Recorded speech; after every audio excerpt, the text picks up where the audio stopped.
Hi, hello, welcome one and all. I am Bria, and today I will be discussing the 2009 Burlesque movie starring Christina Aguilera and Cher. So, let's just get into it. A very quick synopsis of Burlesque is Ali, our main character, played by the Christina Aguilera, moves from a small hometown of Ottawa to the big city of Los Angeles in pursuit of something more that her small hometown cannot offer her, before stumbling across the burlesque bar while looking for work. Quickly falling in love with the art of performance, she pursues to become one of the performers at Tessa's, played by Cher, burlesque bar. Succeeding to become a performer despite all the odds against her, Ali becomes the main feature of the show with her stunning vocals, visuals, and performance. The makeup of this movie, let alone the performance from all of the acts, are absolutely stunning and perfectly executed.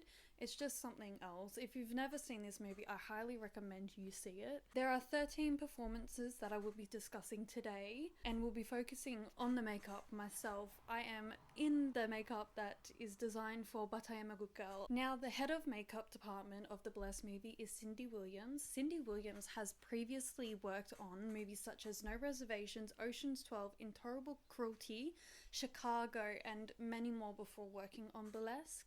She came to work on Burlesque from the director Stephen Acton for her very stylized work on Chicago.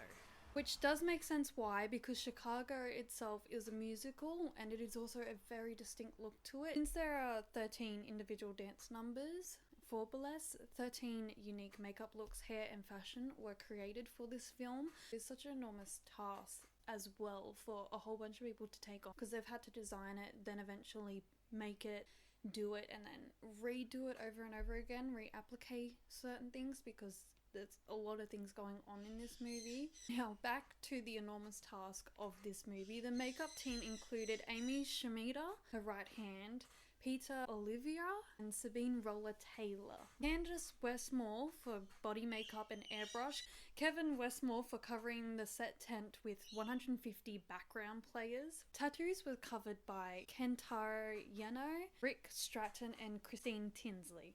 The personal makeup artist for Christine Bell was Simone Almirkaya. We had Leonard Eagleman to thanks for some absolutely drop-dead gorgeous looks for Cher, and along with Christopher Buckle kept our eyes on Miss Christina Aguilera. It's like there should be more people listed here, but that's everyone that did work in the makeup department. I'm sure there's hundreds of more people that worked in other departments such as hair and costuming. Looks themselves were inspired by classic Hollywood Vanderbilt and 60s along with Vegas images. You can very clearly see that if you have watched this movie that is what they were going for, the very over the top stylizing of old movies, which I do see it with the bold makeup and the dramatification of some other looks. Now, with some help from MAC Cosmetics, Makeup Forever, along with custom-made long full lashes sets from Christina Smith, were applied to 30 plus dancers and the actors of this film.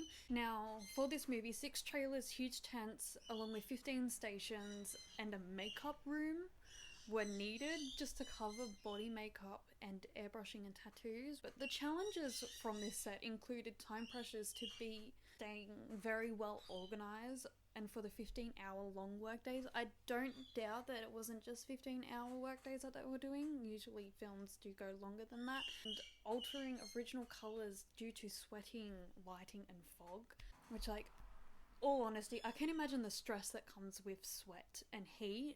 Makeup just melts in heat and you have to constantly powder and keep that still looking flawless. It can undo so much work, so many hours of work just like that if it is done incorrectly. Makeup looks flawless. It is insane. But in that case, let's give a little hand to the makeup artist working on this movie that kept everything looking drop-dead gorgeous, flawless, and beautiful for this film. First look, something's got a hold on me. This is the first time we hear Ali sing during the movie. It's the first look, and it is kept very natural, very soft looking, light, simple black eyeliner that's got no wing to it. Is kept to make her eyes look round and to make her look a little bit more innocent. It's designed to look like she did it just before her shift at the bar that she works at. Second look is Welcome to Burlesque. Cher, this is the first song that Cher performed. So Cher is supporting her typical bold round eye look that she normally has. It is in a soft pink and purple hues with a ton of glitter all over her eyes. It's so glamorous, and they kept her lips soft rosy nude just to keep the eyes all up on here on her face, and it is so well like contoured. It gives her cheekbones such a nice pop in this movie. Now the third look that we're going to talk about is Diamonds Are a Girl's Best Friend. They did keep it very soft, very glamorous, plenty of shimmer on the eyelid just for a little bit of pop, and then a deep red for everyone. It is gorgeous. It is very emulating that iconic old Hollywood Marilyn Monroe look. Fourth look, Dr. Long John.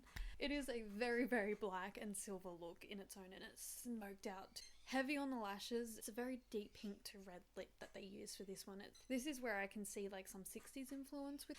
It's the eye shape that they went for the look that kind of gives it that little bit more 60s style versus just like a very smoky eye. And like the three dancers are very smoked out to the gods, very smoky, sultry, sexy kitten look, and the lips are very nude in colour just to keep the focus on Nikki in this performance. Fifth look, Tough Lover. This look, she is a very smoked out, very large black eyeliner, be fierce and strong, but they've kept the eyelid clean and a little bit of shimmer, and they kept the lip a very clean, solid, medium magenta lip. Originally, apparently, they were going to use glitter on the lips for this, but they didn't want to take too much away from already what's going on the eye. Sixth look, But I Am a Good Girl. This is a very showgirly look. The glitter, the fake eyelashes, the lower fake eyelashes, and a full cut crease, not even a half, a full cut crease. It gives it a very doll-like in appearance. The colouring is very pink and soft as well, with a bold pink to accompany it. My apologies, I do not own a bold pink lip, surprisingly. The seventh look, Guy What Takes His Time. Very old Hollywood. It is like a 1930s showgirl scene. So it's kept very simple and nude, so clean and gorgeous, and to add a little bit of flair to it, they added glitter to the end of the eyelashes, so every time she moves it sparkles. It's gorgeous. The lips were a bold red. Number 8 is Express. One of the, if not the darkest looks done during the movie. Full black and grey smoky eye shape with a cat wing design to it, and an accompanying bold, bright red lip. With blush used as contour and a typical brown usually used, it was changed to a pinky purple, and her beauty mark, I found out, wasn't just like penciled, it was rhinestoned on top. It is very cleverly done. The ninth look, Haven't Seen the Last of Me. The same sort of look she primarily presents throughout the movie in a coppery tone instead of the pink from earlier. Very complements her eye shape so much, and you can tell that it complements her eye shape. And it still has the glitter, it still has the gorgeous nudie rose lip that they kept for her, and the cheekbones that are still carved out. It's gorgeous. 10th look, Bound to You. So simple yet so stunning.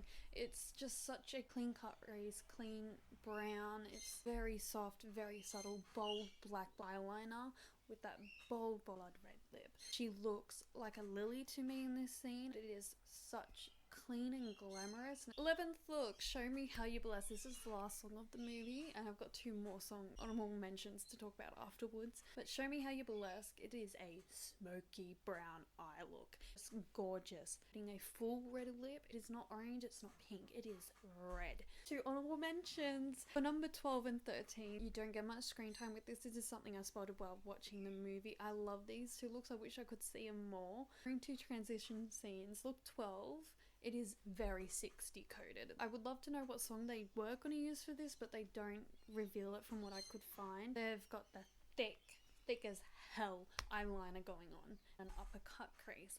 And finally, the 13th look. It is very over the top clown core. It is designed that way because it's an acrobatic scene. Colouring that they've chosen and the over the topness does accompany it in that way. 13 looks in total. There's so many more in this movie that I could go on and on, but you don't want me to. Trust me, I can, I won't. I'll just leave it there. I don't think there's a way to fully conclude. First, I could go on about wardrobe and hair, but I'm only here for makeup today, so we'll just conclude it, bring it back down. Anyway, because I look fabulous, I believe it's time to insert some beauty shots so you get a full, beautiful reveal on how I look, because I look fabulous today. I feel fabulous. So that brings us to the end of the video. Any question, comments, concerns, feel free to ask them or put them wherever possible. Thank you so much for your time today. But no, I'll see y'all next time, whenever that is. Bye-bye. We're done filming. Woohoo!